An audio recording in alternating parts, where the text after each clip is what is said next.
Hey everyone, welcome back. Today we're going to be taking a deep dive into this book, The Illusion of Feminine Progress, by Conrad Reicher. Oh, yeah. You sent this in, and it seems like you're really interested in, like how societal changes are impacting men, especially when it comes to this whole like red pill philosophy and stuff. Yeah, absolutely. I think this book is really interesting. It kind of, digs into some of the anxieties that men are feeling today. And it uses this really interesting concept of the red pill, just like in the movie The Matrix.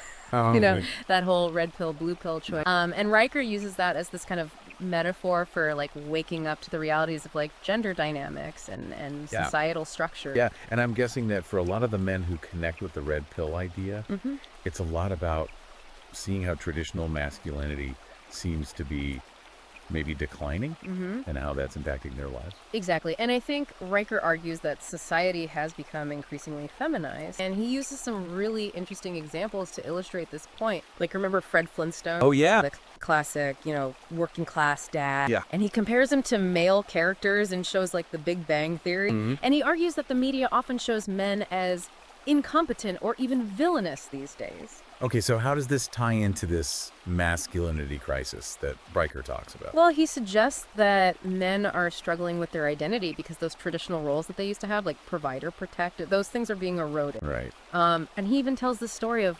Mike, this guy who was like a star athlete in school, but he just felt lost as an adult, like the world no longer valued his strengths. Yeah, and I think that's something that a lot of men can relate to. What's interesting is that he links this directly to men's mental health. Yeah. He brings up the statistic that men are 4 times more likely to commit suicide than women. Wow. Is he saying that that's all down to societal expectation? Well, I think a big part of his argument is that men are discouraged from being vulnerable or seeking help. That makes sense. It's like there's this pressure to be strong and silent, which doesn't really allow space for expressing emotions or, seeking help when you need it. Right. But is he saying that we need to go back to some old-fashioned idea of what it means to be a man? I don't think so. I think he acknowledges that things need to evolve. Okay. But he's highlighting the potential consequences of throwing out traditional roles and values completely. Yeah. I think he's saying we need to find a balance. That's a crucial point. Yeah. And it's not just personal lives he's talking about. He also claims that boys are being disadvantaged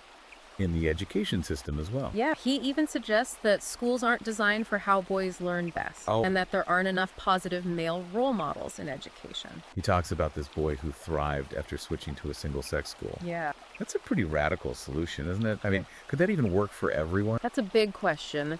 And it leads to this bigger debate about whether the current system is really failing guys, and if so, what the alternatives might be. Now, he doesn't stop there. He goes on to say that there are systemic biases against men, especially in family courts. He even uses the Johnny Depp and Amber Heard case as an example of how accusations can impact a man's life. That's right. And he cites statistics suggesting that mothers are often favored in child custody cases. Wow. And that alimony can be a huge financial burden for men. It almost sounds like he's suggesting that there's this presumption of guilt against men in certain situations. He uses some pretty strong language here. Okay. He actually refers to it as a war against men, Wow. playing out in courts, in the media, and even in everyday life. Wow, that's a powerful statement. I'm really curious to hear more about this war against men and how he thinks it's affecting society as a whole. Yeah. But maybe that's a good place to pause for now and pick it up in the next part. I agree. There's a lot to unpack here. Yeah. I think diving into the specifics of his argument will be really illuminating. Sounds good.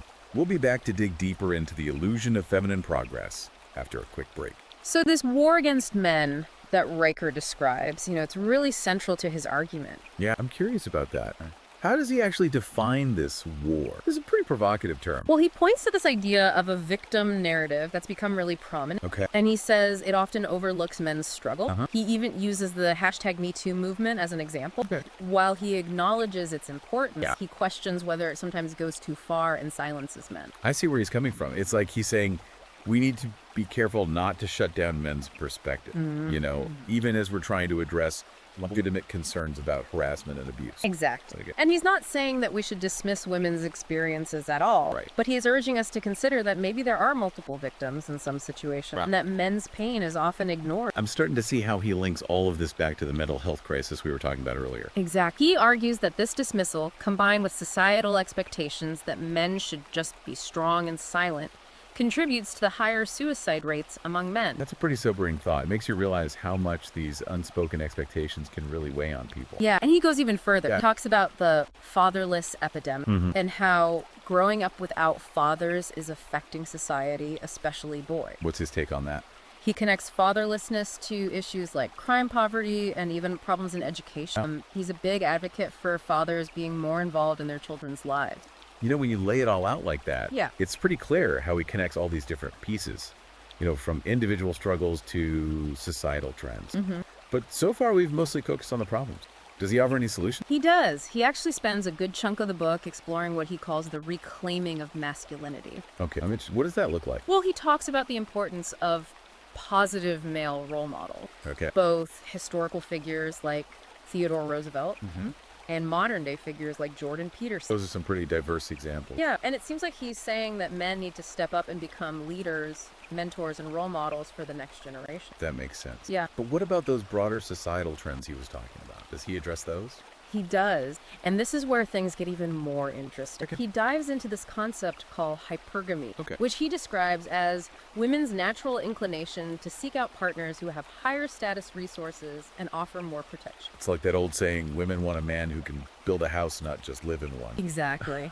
And he even uses the Flintstones as an example, Wow. pointing out how Wilma is always pushing Fred to be more successful. So is he saying this is all women's fault? No, not quite. He argues that this drive is natural for women, Okay. but that it's been amplified by the feminist movement, which encourages women to focus on their careers and financial independence. I can see how that could create tension if men are feeling like their traditional roles are being undermined while also facing pressure to achieve more than ever before. It's exactly the conflict he highlights. Right. He suggests that this is leading to unhappiness for both men and women. Okay. Women are always striving for more, never feeling content, and men are feeling inadequate and resentful because they can't keep up. Wow, that's quite a cycle. But where does this leave us?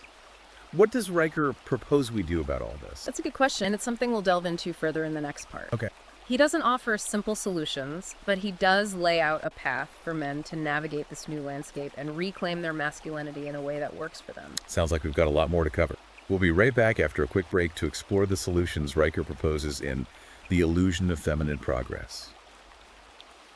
All right, so we're back, and we're ready to unpack this final part of The Illusion of Feminine Progress. We've talked about, you know, the problems that Riker lays out. Right. This war against men and the challenges to traditional masculinity. Yeah. Now let's get into what he actually suggests men can do about it.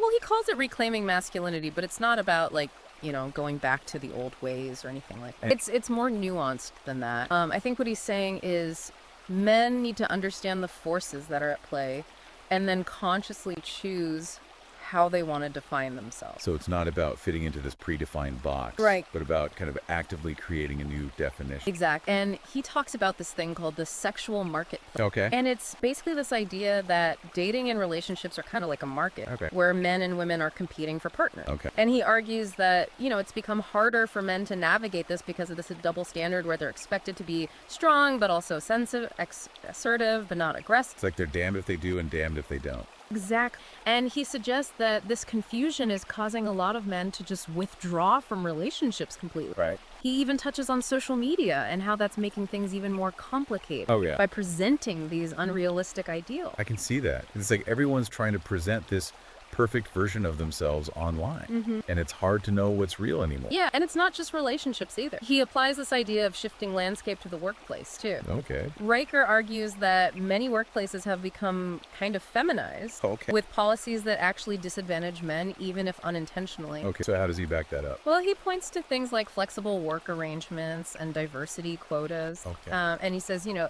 these were often meant to be positive changes, Right. but they've ended up pushing men aside, making it tougher to advance in their career. It's almost like the very things that were supposed to create equality are now creating a new kind of imbalance. That's exactly his point, and he talks about this growing number of men who are choosing to opt out of the workforce altogether Wow. because they feel like this system is rigged against them. That's a pretty extreme reaction. Yeah. Is he saying that men should just give up? No, not at all. He actually stresses the importance of men stepping up and taking on leadership roles, Okay. but in a way that's authentic to them, not just conforming to what society expects. So it's about finding that balance again. Like we were talking about earlier, embracing strength and assertiveness, but also compassion and empathy. Right. He seems to be advocating for a more holistic view of masculinity.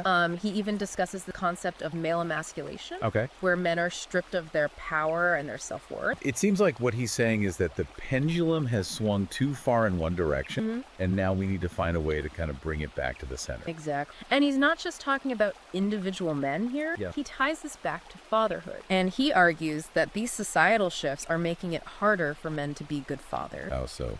Well, he points to things like high divorce rates, single motherhood, and bias against fathers in family courts. Okay. And he's basically saying it's creating a generation of fatherless children, which leads to all sorts of problems for society. So what's the answer? How do we fix this? Well, he advocates for reforming the family court system to make it more fair for fathers Okay. and encouraging shared parenting. Oh. He also emphasizes the need for positive male role models, not just in families, but in society as a whole. It's interesting that he links all these seemingly disparate issues, from sitcom dads to family courts to the way men are portrayed in the media, and ties them all back to this core idea of redefining masculinity. Yeah, it's a pretty ambitious argument for sure, Yeah. but it definitely gives you a lot to think about. Absolutely. So for our listeners who are, diving into this topic, where do they go from here? Well, reading The Illusion of Feminine Progress is a great start. Riker offers a lot of food for thought. Yeah. And it's sure to spark some interesting conversation. You can find it on Amazon Kindle and Google Play Books. Awesome. Well, thanks for joining us on this deep dive. Yeah, thanks for having me. It's been a really fascinating conversation, and we hope you've come away with some new insights into this complex and ever-evolving topic.